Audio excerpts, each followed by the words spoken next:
আল্লাহ একটা সাংঘাতিক কথা বলছে, কলজা শুদ্ধ নড়ে ওঠে এই কথাটা শুনলে। আল্লাহ এবার বলছে আম আবরামু আমরান ফাইন্না মুবরিমুন। আল্লাহ বলে বান্দা, আহা, আল্লাহ বলে বান্দা আমি তোকে কি কি শাস্তি দেব, কোন পাপের, আমারটা আমি রেডি করে রাখছি, তুই কেমনে বাঁচবি বান্দা তোরটা তুই বুঝ কর। ঠিক আছে, আমার সাথে তো যুদ্ধ শুরু করিলি বান্দা, আমি বললাম সেজদা দিতে, তুই করলি গাদ্দারি, ঠিক আছে, তুই বাঁচবি কেমনে তোরটা তুই রেডি কর, আমারটা কিন্তু আমি রেডি করে ফেলছি। হ্যাঁ, তোমারে চুরির কি শাস্তি দেব, আমারটা কিন্তু আমার রেডি আছে, তুমি বাঁচবা কেমনে তুমি রেডি করো। তুমি যে নর্তকী দেখো, নাচ দেখো, গান দেখো, উলঙ্গ ছবি দেখো, তোমার শাস্তি আমি রেডি রাখছি, এবার তুমি বাঁচবা কেমনে আমার হাত থেকে, নাফরমান, রেডি করো। চলো ছেলেরা ভেবে দেখো, বুঝ করো, তোমার বাপ আমার নিজের ভালো দেখো, একটু পরে তোমার পথে তুমি আমার পথে, আমি যা মুখে ক্যান্টনমেন্ট ময়নামতি সাবের বাজার, তুমি যাই বাগা তোমার ঘর, কে রাহে কার খবর, চলো মিয়া, একটু পরে ভোর হবে তোমারও আমারও, ঠিক না? হ্যাঁ, শুক্রবার আগামীকাল শনিবার হয়ে যাবে, কারো জন্য থামবে পৃথিবী, কারো জন্য থামে না। আমার মৃত্যুতেও পৃথিবীর 1 মিনিট থামবে না, তোমার মৃত্যুতেও থামবে, থামবে। আগের সিএনজি অ্যাক্সিডেন্ট করে, পিছনের সিএনজিওয়ালারা কেউ থামে না, সাইডে দিয়ে জায়গা, কারো সময় নাই তো, কে কার জন্য। দেখা যায় রাস্তায় লাশ পড়ে আছে, রক্তাক্ত না, আমার জিন্দিগি আমি কত লাশ দেখলাম জীবনে, আমি তো জীবনটাই রাস্তায় রাস্তায়, সেই ঢাকা, চিটাগাং, কক্সবাজার, কত দূর দূর থেকে কখনো আসি, জীবনটা তো দেখি রাস্তায় রাস্তায়। একটু জ্যাম বাজলে যে অ্যাক্সিডেন্ট করছে, মানুষ মারা গেছে, এটা শুনতেছে মানুষ জ্যামে, কিন্তু কারো এটা নিয়ে কোনো মাথা ব্যথা নাই। সবার টেনশন হলো রাস্তা আটকায় রাখছে কেন, পুলিশ কই, রাস্তা ক্লিয়ার করে না কেন, আরে আমরা যাইতাম বেটা। হ্যাঁ, মানুষ মারা গেছে বেটা, তোর মতো একজন জীবন্ত মানুষ মারা গেছে, আরে মরুক বেটা, কে মরছে না মরছে, রাস্তা খাতায় কি করতে কও। আহা, এর নাম দুনিয়া। এই জন্য বন্ধু, তুমি মরলে, তুমি হারিয়ে গেলে কেউ থামবে না।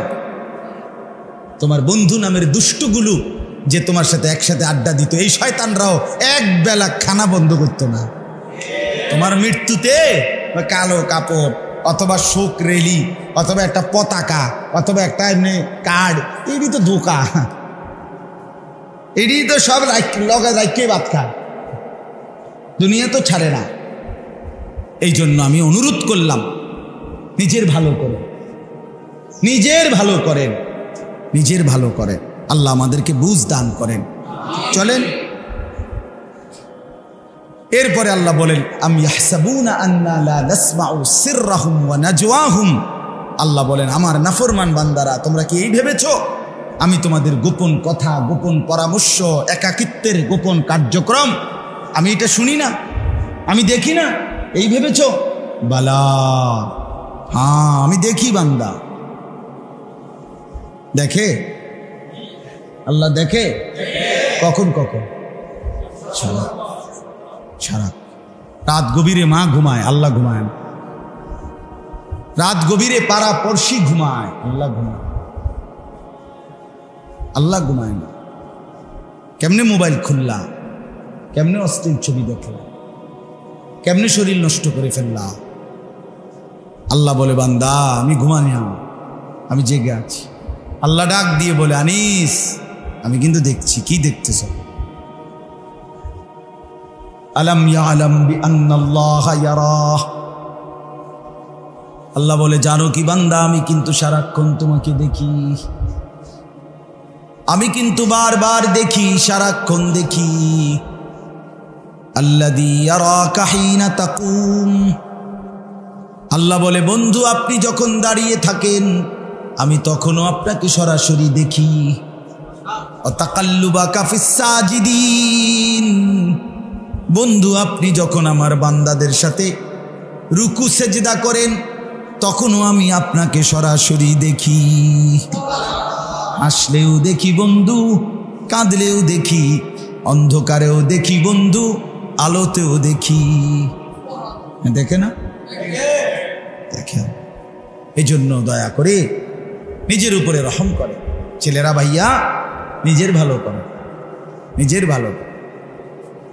স্বাভাবিক চুল রাখেন, স্বাভাবিক চুল, চারদিকে সমান স্বাভাবিক চুল রাখো ভাইয়া। এই চুল দাজ্জালের চুল, কসম খোদার, এই চুল দাজ্জালের চুল, এই চুল জাহান্নামীর চুল, এই চুল বেঈমানের চুল।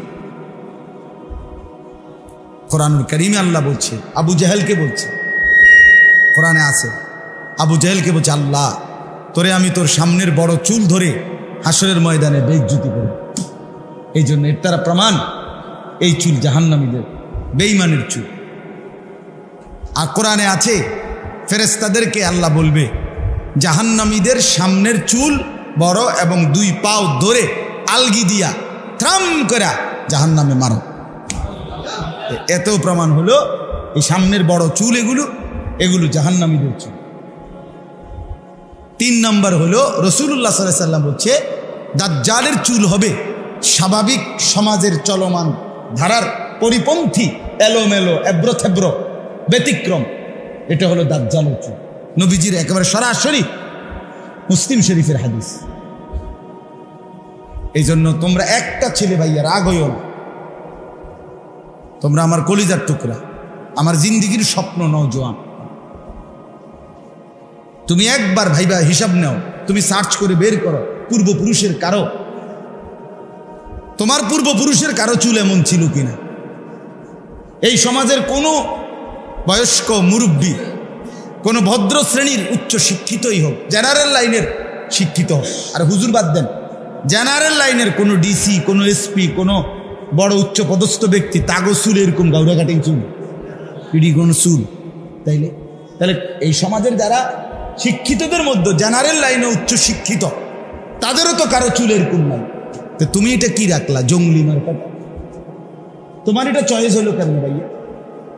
রুচিরও তো মানুষের একটা কি আছে, লিমিট আছে, যে আমি কিসের থেকে রুচি নিলাম।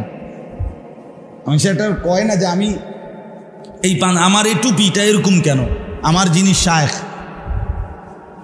ঢালকানগর হজরত আরিফ বিল্লাহ হজরত মৌলানা শাহ আব্দুল মতিন বিন হুসাইন, আমার হজরতের মাথার চুলে টুপি এরকম, আমি এই জন্য টুপি। আমি এই জুব্বা পড়ি কেন? আমার উস্তাদ, আমার প্রথম জীবনের উস্তাদ ব্রাহ্মণবাড়িয়া দারুল আরকামের শাইখুল হাদিস মুহতামিম আল্লামা শায়েখ সাজিদুর রহমান হুজুরকে আমি ছোটবেলা থেকেই দেখছি। আমার ছোটবেলা থেকে এরকম জুব্বা পড়ে লম্বা, আমি এই জন্য পড়ি। তাহলে আমায় তো কার থেকে নিলাম? আমি বললাম আমি কেন দাড়ি রাখি? আমার পূর্বপুরুষের সমস্ত আউলিয়া, ওলামা, বুজুর্গ, আতকিয়া, দিনদার, ফরহেজগার, ওলামা, সর্বশ্রেণীর মুসলমান রাসূলুল্লাহ সাল্লাল্লাহু আলাইহি ওয়াসাল্লাম থেকে ধারাবাহিকভাবে দাড়ি রেখে আসতেছেন। এটা আমার রাসূলের সুন্নাত, এই জন্য আমি রাখলাম। আমারটার সনদ আমি বললাম, তোমারটারটা কও। বলো ভাইয়া, একটা ছেলে বলো ভাইয়া তোমার চুল এটা কার থেকে নিছো? এটা আমি একটা চয়েস করি যে না ঠিক আছে মাশাআল্লাহ, তুমি ভাইয়া একটা উপযুক্ত লোকের থেকে ডিজাইনটা নিছো, এটা কও। ভাইয়া বলো একটা ছেলে, একজনের নাম কও, বলো একটা ভালো কোনো মানুষের নাম বলো, পৃথিবী বিখ্যাত কোনো রাজনীতিবিদ, পৃথিবী বিখ্যাত কোনো গবেষক, পৃথিবী বিখ্যাত কোনো দার্শনিক, পৃথিবী বিখ্যাত কোনো সমাজসেবক, পৃথিবী বিখ্যাত কোনো মানব দরদি, এমন কারো নাম কও। কথা কয় না। তুই এটা কাটতে নিলা, আগাও নাই মাথাও নাই, প্লাস্টিক, এটা কিতা নিলা? একটা রুচি তো থাকবো মানুষের। এটা নিচে গেলে শেষ পর্যন্ত কি পাওয়া যাবে? আমার ডিজাইনটা আমি চয়েস করছি নাপিত থেকে। আমার যিনি মডেল উনি হলেন নাপিত। মাশাআল্লাহ, তোমার রুচির উপরে ধন্যবাদ। তুমি আমার একটা বহন খাইও, তোমার এত উন্নত রুচি যে তুমি নাপিতের থেকে কি নিছ? ডিজাইন নিছ। একটা বহনের টেয়ে আমার তো নিও, আচ্ছা তুমি কিনা বিজাইয়া খাই। এই জন্য বললাম দয়া করে, মেহেরবানি করে নিজের উপরে দয়া করা দরকার। নিজের ভালো যে বোঝে না রে বাপ, সে কেমন মানুষ? সে তো সুস্থ না। নবী সাল্লাল্লাহু আলাইহি সাল্লামের সাথে লাগছে যা, তা সর্বোচ্চ দাম। কোরআনুল কারীমে আছে, আমাদের নবী সাল্লাল্লাহু আলাইহি সাল্লাম একদিন আপনার কম্বল গায়ে দিয়ে শুইছেন। নবী সাল্লাল্লাহু আলাইহি সাল্লাম কম্বল মুড়ি দিয়ে শোয়া। নবী সাল্লাল্লাহু আলাইহি সাল্লামের গায়ে প্রচণ্ড জ্বর, ঠান্ডা। আল্লাহ নবী সাল্লাল্লাহু আলাইহি সাল্লামকে ঠিক এই মুহূর্তে আল্লাহ তাআলা ডাক দিতে চাচ্ছিলেন, ডাক দিবেন আর কি নবীকে। এখন আল্লাহ তাআলা কুদরতিভাবে যেন তাকাইয়া দেখলেন আমার বন্ধু কম্বল গায়ে। তা আল্লাহ তাআলা বললেন, দোস্ত, এই মুহূর্তে যদি আপনাকে শুধু ডাক দেই, কম্বলটাকে যদি বাদ দেই, কম্বলটা তো আপনার গায়ে লাগছে, আর আপনার গায়ে লাগছে যে কম্বল, এটা তো আমার কাছে বহুত প্রিয়। আপনার গায়ে লাগলে কম্বলটাও আমার কাছে প্রিয়। এখন ওরে বাদ দেই কেমনে? আপনারে শুধু ডাকি, কম্বলটাকে বাদ দিই কেমনে? না দোস্ত, চলেন কম্বলটাকেই কোরআনের আয়াত বানায় দিই। কম্বলটারে শুদ্ধ ডাকি, ইয়া আইয়ুহাল মুজাম্মিল, হে কম্বল পরা বন্ধু আমার, কুমিল লাইলা ইল্লা কালিলা, কম্বল পরা বন্ধু সারা রাত আপনি ঘুমায়েন না, অল্প কিছুক্ষণ ঘুমাবেন, বাকিটা রাত আমি আল্লাহর জন্য জেগে থাকবেন। সুবহানাল্লাহ। নিসফাহু আবিনকুস মিনহু কালিলা, মন চাইলে অর্ধেক অর্ধেক ভাগ করবেন, অর্ধেক ঘুমাবেন, অর্ধেক জেগে থাকবেন। আবিনকুস মিনহু, অথবা মন চাইলে তার চাইতে কমাবেন, অর্থাৎ 3 ভাগের 2 ভাগ, 3 ভাগের 2 ভাগ জাগবেন, 1 ভাগ ঘুমাবেন। আউজিদ আলাইহি, অথবা 4 ভাগের 3 ভাগ জাগবেন, 1 ভাগ ঘুমাবেন। অর্থাৎ এক কথায় বন্ধু, সারা রাত আপনি বন্ধু ঘুমাবেন না। সুবহানাল্লাহ। মুমিনের সিফাত এটা। মুমিন সারা রাত ঘুমায়, জাহিল সারা রাত ঘুমায়, গাফিল সারা রাত ঘুমায়,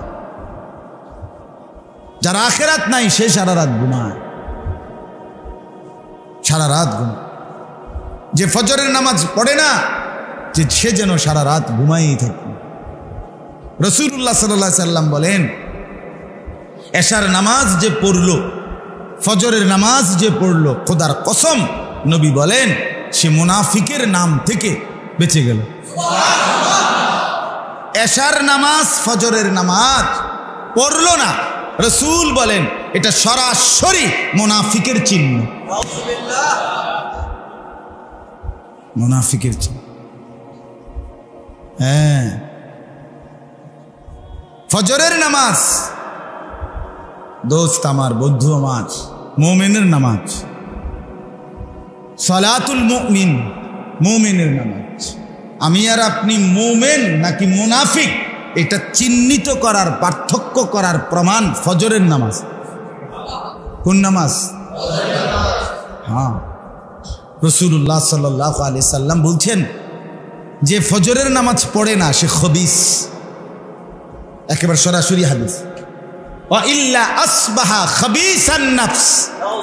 আরে বেটা তুই খবিস, বেটা খবিস। তোমরা যারা ফজরের নামাজ পড়ো, আমি বলতে চেহারা দেখলেই তো বোঝা যায়, বেনামাজির সুরত বোঝা যায় দোস্ত। আমারে কইলে আমি খাড় করাই তার অপদার্থ চিনাই যায়। বেনামাজি অসভ্য দেখলেই চিনা। এটারে যে জঙ্গলি জানোয়ারের মতো লাগে এটা দেখলেই বুঝা যায়। কথা যত শুদ্ধই কহন, আপনার চিনা যায়। আপনি যত শুদ্ধই মারেন না কেন, হ্যালো কেমন আছেন আঙ্কেল, আপনি শুদ্ধ বললেন, জি না, বেনামাজির চেহারায় কোনো রং থাকে না, বেনামাজির চেহারার মধ্যে কোনো মায়া থাকে না। বেনামাজি খবিস। ফজরের নামাজ যে পড়ে না সে কি? খবিস। আর খবিসের ঠিকানা কোথায়? বাথরুম। না না না, বাথরুম, টয়লেট, টয়লেট, টয়লেট, পায়খানা। রাসূলুল্লাহ সাল্লাল্লাহু আলাইহি সাল্লাম, নবীজি সাল্লাল্লাহু আলাইহি সাল্লাম বাথরুমে ঢুকতে, পায়খানা পেশাবখানায় ঢুকতে দোয়া পড়তেন, আল্লাহ খবিস থেকে পানা চাই, আল্লাহুম্মা ইন্নী আউযু বিকা মিনাল খুবুসি ওয়াল খাবাইস। তাহলে কি বোঝা গেল? খবিস কই থাকে? এই খবিসদের ঠিকানা বাথরুম, বেনামাজি খবিস। রাসূলুল্লাহ সাল্লাল্লাহু আলাইহি সাল্লাম বলেন, ফজরের নামাজ যে পড়ে না সে এমন মানুষ, বালা শাইতানু ফি উদুনাইহি, সরাসরি হাদিস নবীজি বলছেন সে এমন মানুষ শয়তান যার দুই কানে মুত্তা দিছে। ফজরের নামাজ যে পড়ে না তার দুই কানে শয়তান কি করে দিছে? পেশাব করে দিছে। তাইলে নিজেই পেশাব করছে আর উর্ফে শয়তানে পেশাব করছে। মানে নিজে পেশাব করছে মানে কি মিথ্যা তো ফানি লয় না, বোঝেন নাই কথাটা? তো যার ফলে নিচে নাভির কোমরের নিচের অংশে তো নিজের পেশাব নিজের শরীরেই আছে, এই জন্য নিজেই মুত্তা রাখছে নিচে আর উর্ফে মুতছে শয়তানে। এই মিলাইয়া এটা একটা পেশাবের ডিপু। দেখেন আপনি, যে ছেলেটা যেই সন্তান পেশাব করে পানি নেয় না, তো তার পেশাবের বাকি ফোঁটাগুলো কোথায় জমা হয়? তার প্যান্টে, তার লুঙ্গিতে। পুরুষ মাত্রই সৃষ্টিগতভাবে তার পেশাব একবারে শেষ হয় না, এটা সৃষ্টিগত বিষয়, এটা রোগ না। পুরুষ মানেই তার পেশাব 2-4-5 ফোঁটা থেকেই যাবে, এটাকে জন্য একটু সময় অপেক্ষা করতে হবে। টয়লেট পেপার ব্যবহার করতে হবে, একটু অপেক্ষা করলে টয়লেট পেপার সেটা শুষে নেবে। আগে মাটির ঢিলা সেটা টেনে নিত, চুষে নিত, এরপরে সে কি হয়? পবিত্র হয়। তাহলে আপনার যেই অপদার্থ পেশাব করেই সেন্ট টান মারে, তো বাকি 5 ফোঁটা কই পড়ে? ইস্তাগফিরু রাব্বাকুম ইন্নাহু কানা গাফফারা ইউরসিলিস সামাআ আলাইকুম মিদরারা। এই যে কোরআনের আয়াত, আল্লাহ বলে তোমরা সকলেই তোমাদের রব আল্লাহর কাছে ইস্তিগফার করো, গুনাহের জন্য ক্ষমা প্রার্থনা করো, নিশ্চয়ই আল্লাহ মাফ করে দিবেন, বড় তিনি গাফফার, খুব বেশি তিনি ক্ষমাশীল। এবার আল্লাহ বলেন যদি আল্লাহ মাফ করে দেয় তোমরা ইস্তিগফার করতে পারো বান্দা, তোমরা যদি মাফ চাওয়ার হক আদায় করো, আল্লাহ বলেন ইউরসিলিস সামাআ আলাইকুম মিদরারা, তাহলে আল্লাহ তোমাদের জন্য পরিমিত মাত্রায় প্রয়োজন মাফিক বৃষ্টি নামিয়ে দেবেন। ইস্তাগফিরু রাব্বাকুম, রবের কাছে ক্ষমা চাও, মাফ চাও। আল্লাহ তো প্রেসক্রিপশন দিছেন, কর্মসূচি দিছেন, আপনি ধারা দিন আরে গরম তো কিছে কমে গেছে, আরে গরমটা কি শুরু হলো রাইজগা এবছর গায়ে গরম, আরে করছে কি তারে গরমের তো একটা শেষ থাকবে। আরে বাপরে বাপ, আমি এটি কইলে কি লাভ হইছে? সরকার করেটা কি? সরকার সিরিয়াস আবার মেম্বার চেয়ারম্যান কি করে? মেম্বার চেয়ারম্যান বন দিয়া চা দিয়া বিজয় খায়। আপনি কারে দোষারোপ করেন? কথার কথায় সরকার বিরোধী দল এটা লইয়া কথা না, আপনি দোষারোপ করছেন কাকে? এগুলো বলে কি ফায়দা? ডাকতে তো হবে কাকে? উচিত তো ছিল আল্লাহর কাছে ইস্তিগফার করা।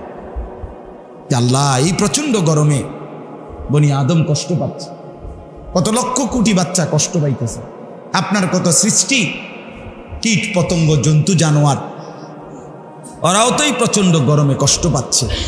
বিশ্বাস করেন এই সবার কষ্ট আমাদের গুনাহের কারণে, কসম আল্লাহ, এটা আমাদের গুনার। আর এর প্রতিষেধক একমাত্র আমাদের ইস্তিগফার। আমরা যদি মাফ না চাই, আমরা যদি চোখের পানি না ফেলি, আমরা যদি আল্লাহর নাফরমানি থেকে ফিরে না আসি, আমাদের মুসিবত আরো বাড়বে। প্রজন্মের ছেলেরা, তোমরা যে কয়জন ছেলে বসছে এখানে, আমি বললাম আমার নাম আনিসুর রহমান, মনে রাখো, এই বন্ধুর কথা মনে হবে তুমি, খুব খুব কষ্ট পাইবা তোমরা আগামী জেনারেশন, খুব কষ্ট পাইবা। দিবা নিশি এভাবে 2 আঙ্গুলে মোবাইল টিফোন আর উলম্ব ছবি দেখা, এর খেসারত তোমার আব্বাই দিবে না, তুমি দিবা। তোমার বাপে দিত না এটা খেসারত। তোমার আব্বা তোমার আগে মরে যাবে, তোমার দাদা এটার খেসারত দিবে না, তোমাকে দিতে হবে। মনে রাখবে, ধুকে ধুকে মরে যাবে। আজকে তো তোমার বাপ কষ্ট পাচ্ছে তোমারে দেখা, যে আহা আমার ছেলেটা এক ওয়াক্ত নামাজ পড়ে না। কিছুদিন পরে তুমি যখন দেখবা তোমার সন্তান এর চাইতে বেশি চরিত্রহীন, তখন তুমি টের পাইবা। বলে যে ছেলেটা এক ওয়াক্ত নামাজ পড়ে না কোনোদিন, সে তার সন্তানকে কিভাবে মানুষ বানাবে?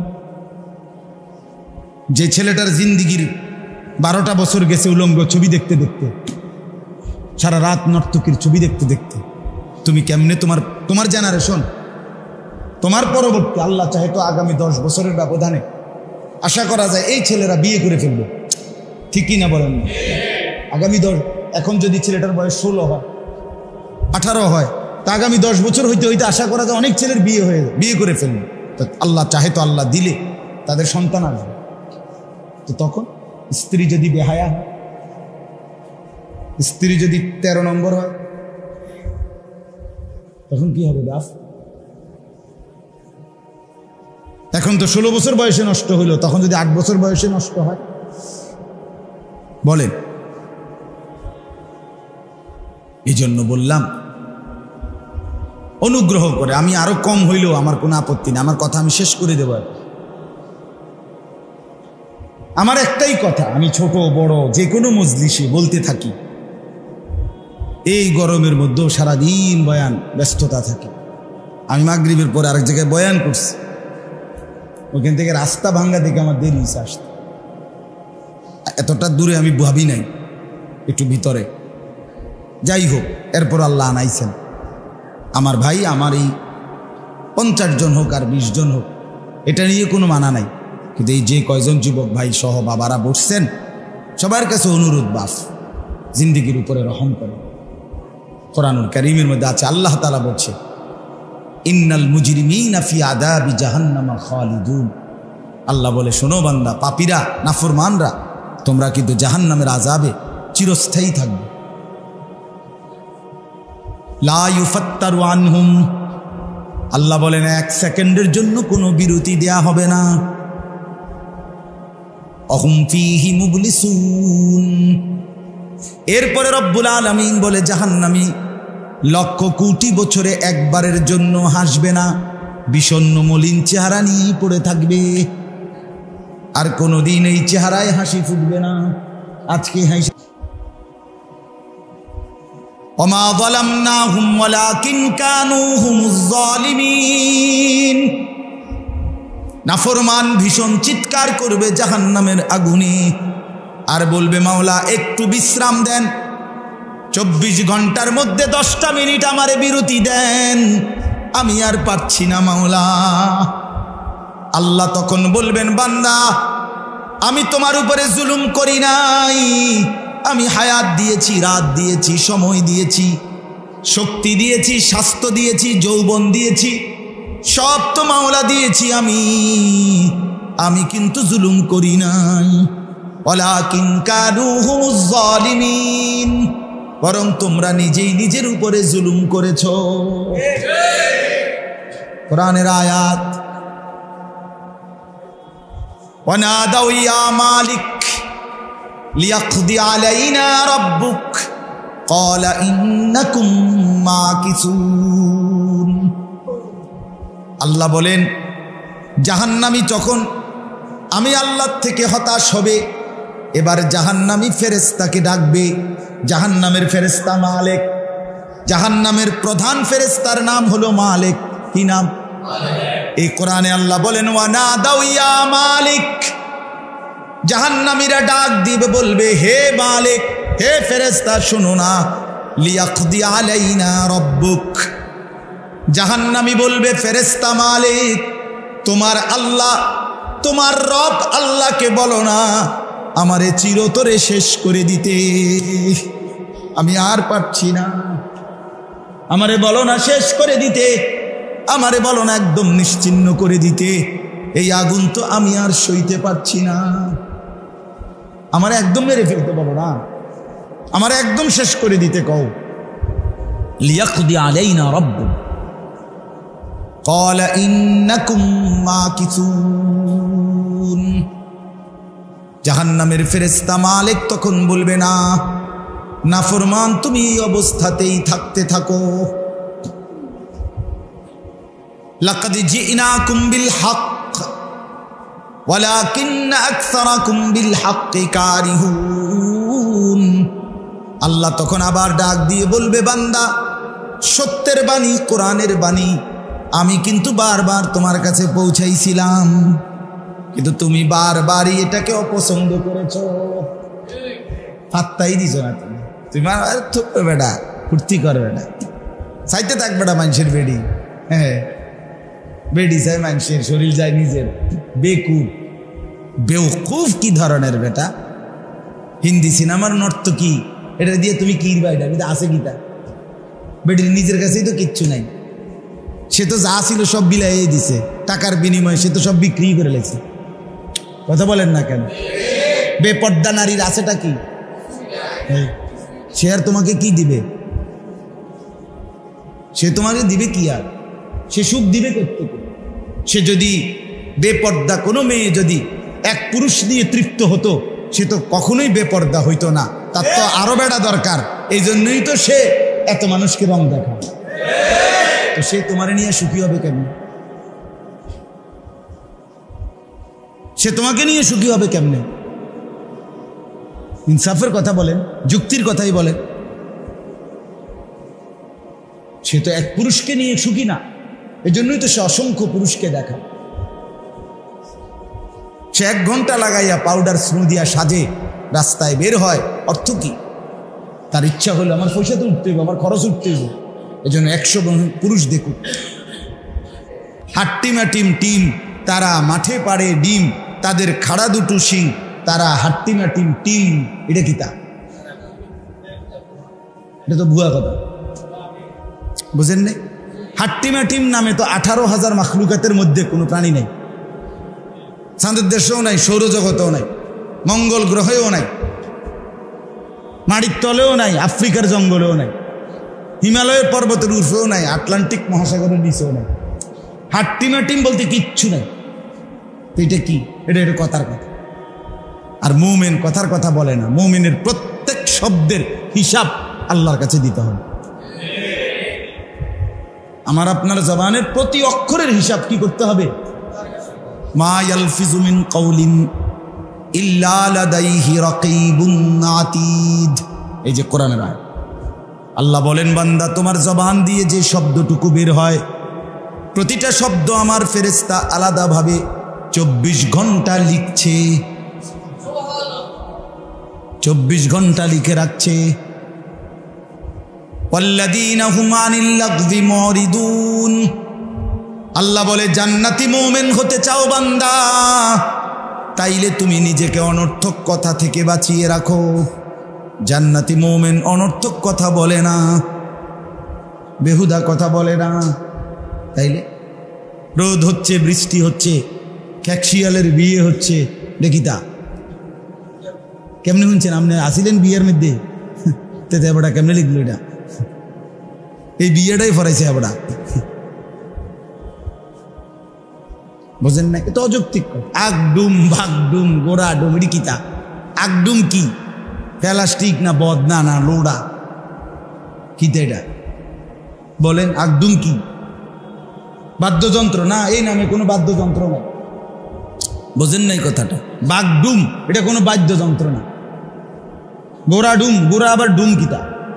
মিলাইছে একটা, মানে একজনে বুদ্ধি দিছে যে এটাই পাইবে, এটার লোকের ডুম মিলাইবে।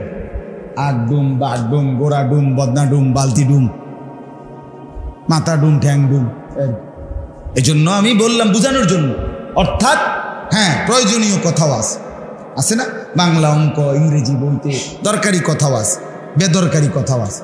বিজ্ঞানের অসংখ্য কথা, অসংখ্য তথ্য ফালতু, একেবারে ফালতু, একেবারে ফালতু। ম্যালথাসের থিওরি একদম ফালতু থিওরি। ডারউইনের পপুলেশন আরে বিবর্তনবাদের থিওরি একদম ফালতু থিওরি। ম্যালথাসের যে পপুলেশন থিওরি, এটা একদম অযৌক্তিক, অবান্তর থিওরি। জনসংখ্যা পৃথিবীর সমস্যা, এটা আজকের এই দিন পর্যন্ত পৃথিবীতে প্রমাণিত হয় নাই। এটা মিথ্যা কথা। জনসংখ্যার সমস্যা না, চোর ডাকাত সমস্যা, সিটার বাটপার সমস্যা, সুদখোর, ঘুষখোর, ফুট্টাখোর, বাবাখোর, ডাইলখোর, নেশাখোর, গাঁজাখোর, এরা সমস্যা। বড়ি এই যে বেডিতে যেটি খাবায় 30 দিনে 30টা বড়ি, এটি করে খাবার দরকার, বোঝেন না? বাচ্চা যাতে না হয় তো এলাকা মহিলা করে কি খাবার, বড়ি খাবায়, বড়ি। এই বড়ি সিটারে খাবার দরকার, তুই মরে যা, তুই 30 দিনে 30টা বড়ি খাইতে খাইতে আসতে যাতে মরে যাস। ওরা কমানো দরকার, ওরা সমস্যা। এই মাসুম বাচ্চা পৃথিবীর সমস্যা। কথা বলেন না কেন? এই বাচ্চাটা সময় মায়ের কোলের যেই ফুটফুটে সন্তান, সেই চাঁদ মুখওয়ালা বাচ্চা, সে বুঝি পৃথিবীর সমস্যা? তাহলে জনসংখ্যার সমস্যা হবে কেন? অসৎ মানুষের না সমস্যা, দুশ্চরিত্র মানুষের না সমস্যা, নাফরমান সমস্যা পৃথিবী। আজকে এই প্রচন্ড তীব্র গরম, কোরআনুল কারীমে আল্লাহ তাআলা স্পষ্ট বলছে, বিমা কাসাবাত আইদিন নাস, আরে বান্দা এটা তোমাদের গুনাহের কামাই। মা আসাবাকুম মিন মুসিবাতিন ফাবিমা কাসাবাত আইদিকুম। রব্বুল আলামিন বলে, বান্দা যত মুসিবত আসে সবটা তোমাদের হাতের কামাই। আমার গুনাহ, গরু ছাগলের কোনো গুনাহ নাই, আছে? কুকুর বিড়ালের কোনো গুনাহ নাই, গুনাহ আমার নাফরমানি। আমি আপনাদের বললাম না, আমার বললাম, আমার মিথ্যা, আমার চুরি, আমার ডাকাতি, আমার জিনা, আমার ব্যভিচার, আমার সুদ, আমার ঘুষ, আমার ছেলেদের বেনামাজের জিন্দেগি, আমার মুসলমানের লক্ষ লক্ষ কোটি কোটি ছেলে। এতটা প্রচন্ড গরম, খোদার গজব চলতেছে, গরম, কিন্তু এরপরও আমার লক্ষ লক্ষ মুসলমানের যুবক যুবতীর একবারও কলিজায় আসে না যে মালিক এত বেশি গরম দিচ্ছে, সেই মালিককে রাজি করার জন্য একটা সেজদা দিন না দিন। ডাইরেক্ট চ্যালেঞ্জ আল্লাহর সাথে করে নিছে, এই মাওলা আরো যদি গরম দিয়ে যদি একটা কাঠ বানাই এলাও, তারপর তোমারে সেজদা দেব, তোমার নাফরমানি করবো, বেডি সামুই। সোজা কথা, গরম হোক, রোদ হোক, বৃষ্টি হোক, তুফান হোক, শীত হোক, অমাবস্যা হোক আর পূর্ণিমা হোক, আমি বেডির রং সামু, নর্তকী দেখবই, উলঙ্গ ছবি দেখবই, আমি আমার মোবাইল চালামুই। এবার রোদ না বৃষ্টি এটা আমার দেখার বিষয়। এই হলো নাফরমানের সিদ্ধান্ত।